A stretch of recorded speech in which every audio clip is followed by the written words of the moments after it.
Honorable Deputy Speaker. හරි සතුටුයි අද නම් පාර්ලිමේන්තුවේ ඉන්නත් අපේ නියෝජ්‍ය කතානායකතුමා මුලසුනේ ඉන්නකොට හරිම සාමකාමීව පාර්ලිමේන්තුව යනවා ඉල්ලීමක් තියෙනවා ඔබතුමා හැමදාම එන්න කියලා පාර්ලිමේන්තුවේ උදේවරු. ඒකට කිසි කරදරයක් නැතුව යයි මේ පාර්ලිමේන්තුව. Honorable Minister of Justice, I'd like to raise this 27-2 question. I hope you are responding to it today. The ongoing excavations at the Chimman mass grave site in Jaffna are a matter of significant public concern. The first site came to public attention following revelations made during the prosecution of the 1996 Krishanti Kumaraswamy murder case, when allegations emerged that civilians who disappeared during the conflict had been buried in the Chemmani area. Now, Honorable Minister, I'd also like to thank you for taking the time to go to Jaffna. You had in fact visited the site in Jaffna. You had held discussions with people in Jaffna. So thank you for that. We see that you're willing to engage and resolve this. So thank you for that. The recent excavations have reportedly uncovered more than 380 skeletal remains, making Chemmani the largest mass grave excavation discovered in Sri Lanka to date. So at the point that I wrote this question, it was 380. I think now it's gone up beyond 400.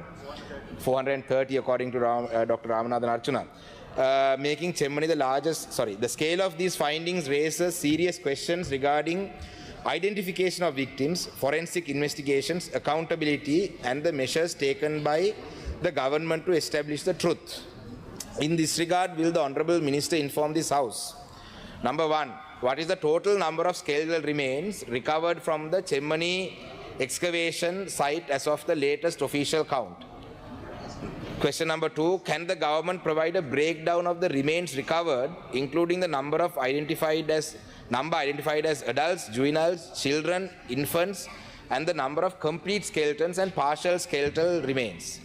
Number three, how many of the recovered remains have undergone forensic examination, DNA analysis or other scientific identification procedures, and how many have been positively identified? Number four, what measures have been taken to establish the identity of the victims and the cause and approximate period of death? Number five, has the government sought or received technical assistance, forensic expertise or DNA analysis support from international institutions or foreign governments in relation to the Chemmani excavation? If so, what are the details thereof? Now, Minister, this particular question, since there's a 350 word count, I couldn't go into detail. I raised this question because, as you're also aware, in 1996, during the Krishanti Kumaraswamy excavations, you are also aware that around 15 skeletal remains were sent to Scotland. And now, out of the 15 skeletal remains, 2 of them were identified. Now, the balance that were not identified, 13 of them, remain at the University of Lancashire. So the custodian is the University of Lancashire, I believe. So if we are really serious about identifying them really fast, all that the government needs to do is write a letter and say, can you give us expertise? And I've just concluded a trip to Europe, and there have been plenty of countries who are willing to give us financial and technical assistance if the government asks for it. And the next question, Honourable Minister, is what steps have been taken to review evidence and material connected to the original Chemmani investigations that arose following the Krishanti Kumaraswamy case, including any remains, samples or forensic reports previously sent to Scotland? Okay, it's in the question. Sent to Scotland or elsewhere overseas, and what is their current status? That is the information that I just gave before raising that question. The next question is that at a lawyers forum held in Jaffna last week, the Honourable Minister reportedly stated, I read it on the news, that you attended a meeting that comprised of lawyers, and that in that meeting that you stated that steps should be taken to advance the investigation to the next stage of identifying the recovered remains. Will the Honourable Minister therefore assure Parliament that a reputed and internationally experienced forensic institution, I hope you observe the emphasis that I put on reputed and internationally experienced forensic institution, will be engaged to assist in identifying the victims? And the final question is, what further action has the government undertaken to establish the truth regarding those buried at Chemmani and provide answers to affected families? Now, Honourable Deputy Speaker, இந்த விடயம் சம்பந்தமாக கௌரவ அமைச்சர் அவர்களே, நீங்கள் யாழ்ப்பாணத்துக்கு வருகை தந்த நீங்கள் உங்களுக்கு முதல் இருந்த நீதி அமைச்சராக இருந்த அலி சப்ரி அவர்களும் இதே போல யாழ்ப்பாணத்துக்கு வருகை தந்தார். வந்து அவரும் பல வாக்குறுதிகளை வழங்கி சென்றிருந்தார். இதுக்கு உங்களுக்கு முதல் அமைச்சராக இருந்த அலி சப்ரி அவரும் யாழ்ப்பாணத்துக்கு வந்து பல வாக்குறுதிகளை வழங்கி சென்று விட்டார். ஆனால் நான் நினைக்கின்றேன் அதுக்கு பிறகு விஜயதாச ராஜபக்ச அவர்களும் வந்து வாக்குறுதிகள் வழங்கியிருந்தார். நீங்கள் அந்த இடத்துக்கு நேரடியாக சென்றிருந்த நீங்கள் அந்த மக்களுடைய எதிர்பார்ப்பு என்னன்றதை அறிந்திருப்பீங்கள். தயவு செய்து அங்கே இடத்திலே போராட்டத்திலே ஈடுபட்ட மக்கள் ஒரு அரசியல் பின்னணியிலே இயங்குகிறார் என்று நீங்கள் சந்தேகப்பட வேண்டாம். அது அந்த மக்களுடைய ஆதங்கம். 17 ஆண்டுகளை கடந்தும் நீதி இல்லை என்ற ஆதங்கம். அது அந்த ஆதங்கத்தை வெளிப்படுத்துறதுக்கு அந்த மக்கள் ஒன்று சேர்ந்ததை அது ஒரு அரசியல் கட்சியோ யாருடைய பின்னணியில் இயங்குறதும் நீங்கள் தயவு செய்து சந்தேகப்பட வேண்டாம். அந்த ஆதங்கத்தை நீங்கள் நிவர்த்தி செய்வதாக இருந்தால் இந்த செம்மணி அகழ்வு பணிகளுக்கு அரசாங்கம் நிதி ஒதுக்கவில்லை, இல்லாவிட்டால் அரசாங்கம் இந்த அகழ்வு பணிகளை முன்னெடுக்கவில்லை என்று நாங்கள் குற்றச்சாட்டு சுமக்கவில்லை. நாங்கள் குற்றச்சாட்டு சுமக்கிறது கௌரவ அமைச்சர், நீங்க அகழ்வு பணிகளிலே கண்டெடுக்கப்படுற அந்த மனித எச்சங்கள்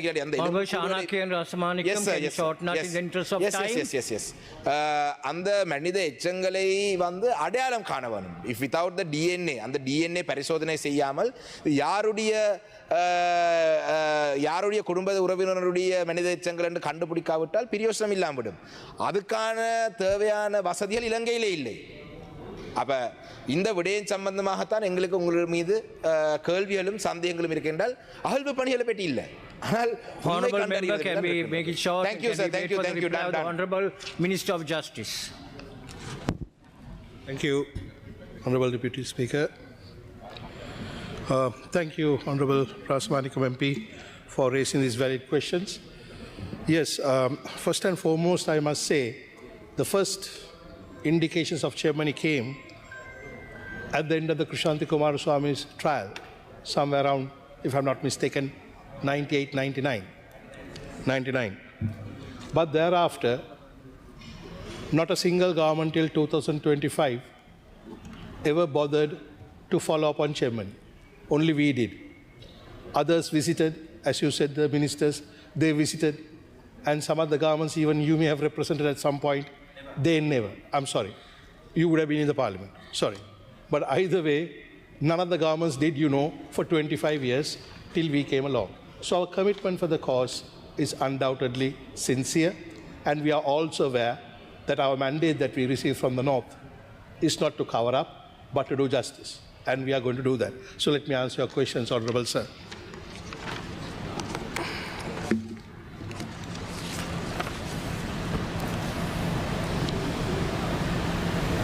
The total number of skeletons identified so far,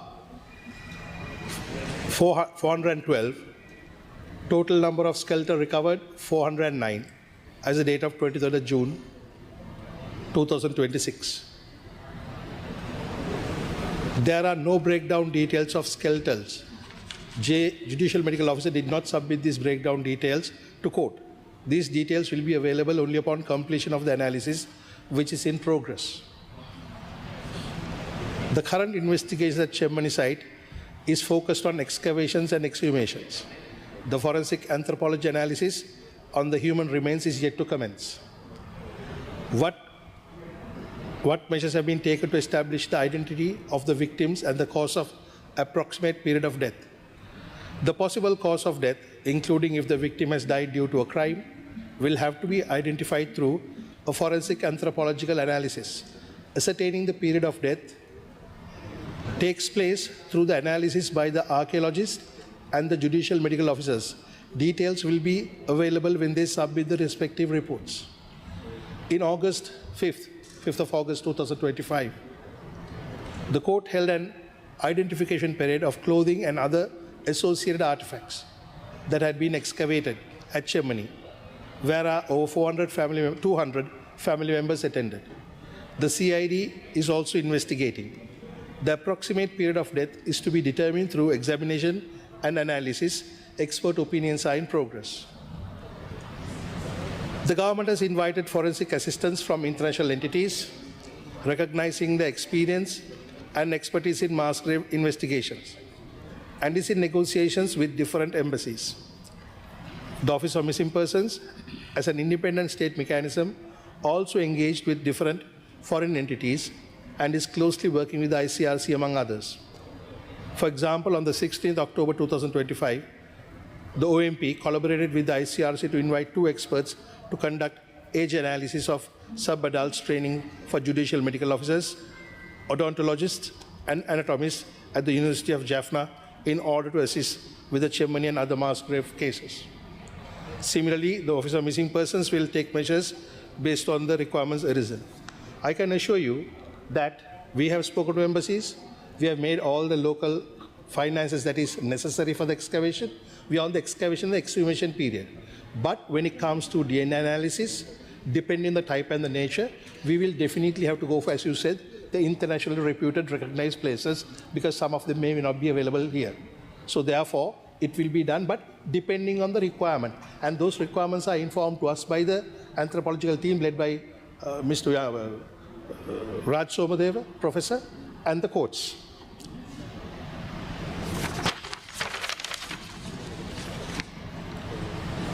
Now you're asking about the Krishanti Kumaraswamy case and that the remains being sent to Scotland. Now this matter has been taken forward by the CID, for which the OMP has no information, and I did not have sufficient time to call for this information also. However, if you can, I will point you another factor. If you can refer these questions to the minister in charge of the police, he may be in possession of that information, but otherwise I will also look for it. Serious lack of time to get it down. About the last conference held in Jaffna, is actually I met the official bar there. I was very honored to have Mr. Sumandiran also seated with till the end of it. Yes, they also did inquire about Chimman. Actually, when I went to the Chimman mass graves, Honorable MP, what I spoke with Professor Raj Somadeva and the team is actually now they're in the exhumation and the excavation stage. But there's another stage we have to go to for the processing. So what I did ask them was, without waiting for the complete excavation to be over, is it possible to start the second and the third stages, for which they could not give me an answer then and there. But they did agree that the JMOs and the anthropologists, including the leader of the team, Mr. Raj Somadeva, Professor Raj Somadeva, that they will have a discussion. Because my idea was also, without waiting till one stage is over, whether we can go for the other stages. So that will be discussed. And in fact, I have the one who suggested, they said they are willing to discuss that. So, about the Lawyers Forum, as the government, we are committed to strengthening national forensic capacity in both the short and the long term, including in terms of DNA. International expertise will be involved in line with the requirements and the strategic move we are making, and strengthening the capital identification process. So we are fully aware that we don't have enough expertise here. So obviously, on the one side, we have to train our local staff. On the other hand, in instances where we have to directly contact the international experts to get help. But it will all arise. We'll do it how and when they arise. What further actions has the government undertaken to establish truth regarding those buried at Chimman and provide answers to affected families? The investigations are taking place under the jurisdiction of the Jaffna Magistrate Court, and we are committed to supporting the court and the tracing and investigation team and the OMP to establish truth in the site of Chimman. Obviously, one of the reasons for my visit also to make sure that things are functioning smoothly and the funds are available, because we cannot drag on this forever. But when I saw how the investigation is being carried out painstakingly with little brushes and everything, only then I realized how complicated this job could be. So as much as myself, my government, and even you as a representative, and the people are in a rush and a hurry to get things out, I do understand the time taken. But I can assure you, the truth will be found and it will be dealt with. Our government has no business covering anything up. Honorable Shanakian Rasamanikam. Honorable Deputy Very brief, Speaker. Honorable Member. Yeah, Honorable Deputy Speaker, thank you, Honorable Minister. I think it's the first time in my experience where I have raised questions that a minister has said that they are even willing to consider getting down international expertise if the need arises. Honorable Minister, I can assure you that the need is there, because I mean you can train the locals. That is excellent news, for the future, right? For the maybe if you find a mass grave in 10 years, by the time our experts, our locals have been trained, they will be able to handle it. But at present, like you very correctly said, I think we need to do this in 2 stages. Now you have already exhumed 412 remains. Now these 412 or 409, you said 409, 12 and 9, I don't say anyway, let's say above 400. So now these remains you have found. Now how long are we going to sit around and wait before we start work on that? So like you very correctly said, if the officials can come up with a strategy where we can take it, where we stop the excavate, rather where we draw a line where these 412, you deal with them separately, and any other future remains that you find, that you deal with them separately. But the point is, I would urge the government to use international expertise, because, Honorable Minister, these are very complex. I mean, I'm not an expert on this matter, but common sense tells me that skeletal remains from 1996 or 1998 or even prior to that would require extensive knowledge and extensive experience in identifying these. So for us to bring somebody down from overseas to get our own people trained and then for them to do this, Honorable Minister, doesn't sound like it will happen. So I think your answer also says that it's on the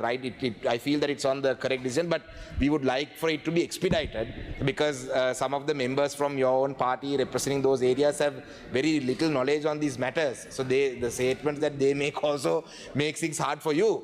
And the final thing is also, I welcome the fact that you all have sealed the gun site camp, and that even senior military officials like the Navy commander the investigations have started again. So we welcome all that, but like I cautioned the Honorable Prime Minister a year ago also, that 40% of this government's first term is coming to an end in September. So we have to, before the honeymoon period ends, you have to get these difficult, controversial things, contagious things dealt with.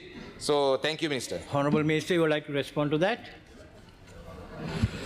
Honorable Brief, Prasmanicum please. MP, thank you so much. I think you are saying the right things, because I am also saying the same thing, but in a different level. That is, are we going to get international expertise? Of course, yes, we are. Right? Of course, we are. But it has to be on a compact situation where the court will inform these things need to be done. Only at that point, we can figure out which international agency, which international body has the capacity and the reputation to deliver it. And that we will do. That we will do. But only when it comes to that. Secondly, you and I are on the same page on this one, for the nature of to finish it expeditiously. This is exactly the reason why, just like you suggested, I asked the team whether we could go on for the next stage, at least for the things that has been uncovered. So that is for which we are planning to have a complete group discussion whether we can do it and go forward. I can assure you one thing, whether honeymoon period or not, what we started, we are going to finish. Because remember, these are things that has to be done. These are things that has to be done. And I will make sure that these things happen under my capacity as the Minister of Justice as fast as I can. Honorable Dr. Anil Jayanta, Minister of Labour and Deputy Minister of Finance and Planning, on behalf of Minister of Finance and